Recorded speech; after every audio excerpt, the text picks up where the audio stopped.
Bismillahirrahmanirrahim. Assalamu alaikum. In this video we will add the respawn text, and for that purpose we can actually disable these UIs, and let's create a panel, UI panel, or you can create an image as well, no problem. And we'll just make this image a little bit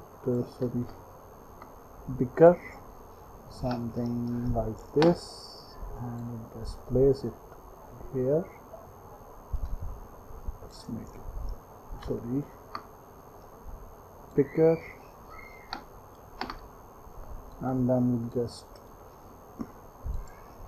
make it blue, and this is the respawn panel. So the text should be the same which we will use in the script, so it is important. And then we can just add a UI text on this script, and we'll name it respawning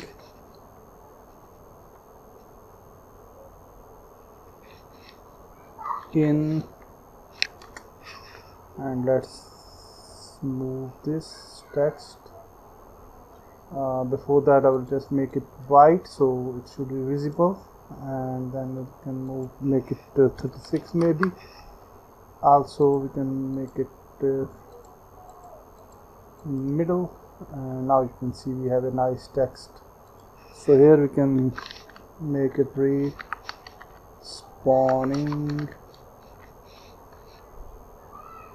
in, and we'll make it right here. From this we'll make it right.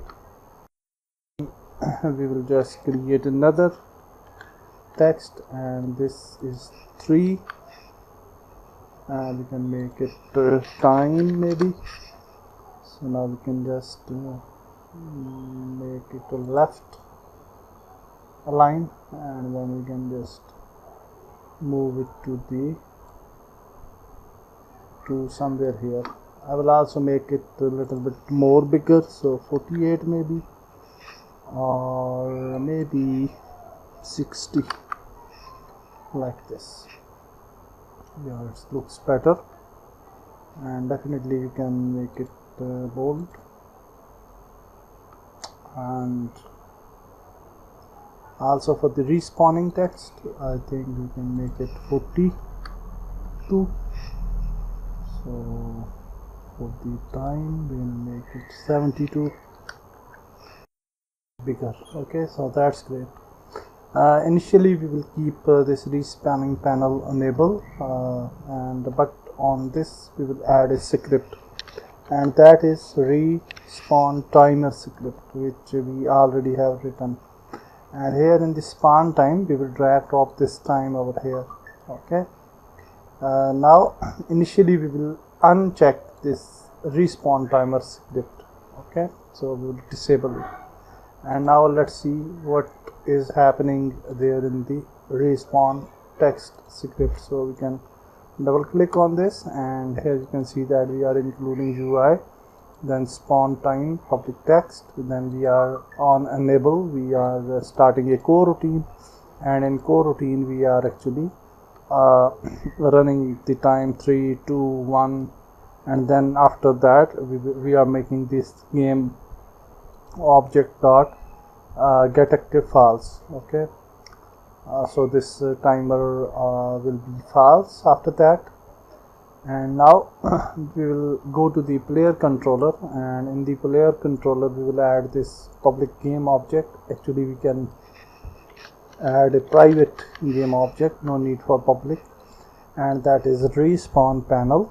And for the respawn panel we will get find the game object with the name of respawn panel. The name should be same which we have used in the Unity hierarchy. And then in the update function we will just in the fixed update function we will make it respawn panel false, so initially, and then in the update function where we making is that true, we are making this respawn panel true. And also we will make respawn panel dot get component respawn timer dot enable equal to true. So this timer will be also enabled. So that's it. We will build the game and let's try it. Okay, so now we have these tabs, and let's see if we go for the yellow one. Let's kill the yellow one. So let's move it here, and for this we just go here and let's kill this yellow character. So